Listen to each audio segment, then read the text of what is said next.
ಏನು ಸ್ವಾಮಿ? ಅಲ್ಲ, ನಮ್ಮನ್ನೆಲ್ಲ ಯಾರು ಅಂತ ತಿಳ್ಕೊಂಡಿದ್ದೀರಾ ನೀವು? ನಾವೆಲ್ಲ ಗೌರವಿಸ್ತ ತರ ಕಾಣಿಸೋದೇ ಇಲ್ವ ನಿಮ್ ಕಣ್ಣಿಗೆ? ಸರಿ, ಏನಾಯ್ತು? ಏನಾಯ್ತಾ? ಅವಮಾನ ಆಯ್ತು. ಅಲ್ಲ, ನಮ್ಮನ್ನೆಲ್ಲ ಏನು ಅನ್ನ ಕಂಡಿದ್ರು ಅಂತ ತಿಳ್ಕೊಂಡಿದ್ದೀರಾ ನೀವು? ಅಷ್ಟೊತ್ತಿಂದ ಇಲ್ಲೇ ಕುತ್ಕೊಂಡಿದೀವಿ.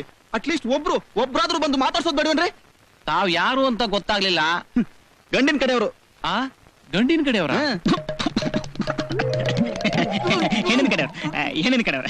ಆ ಹೆಣ್ಣಿನ ಕಡೆಯವರ? ಅದು ಒಂದ್ ರೀತಿ ನಾವು ಗಂಡು ಹೆಣ್ಣು ಎರಡು ಕಡೆ.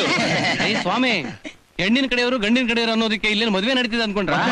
ಪ್ರೀತಿ ಸಿಕ್ಕಿರೋದು ಪುಕ್ಸಟೆ ಊಟ. ಬಾಯಿ ಮುಚ್ಕೊಂತಿದ್ರೆ ರೋಡ್ ಮೇಲೆ ಹಾಕ್ತೀರಿ.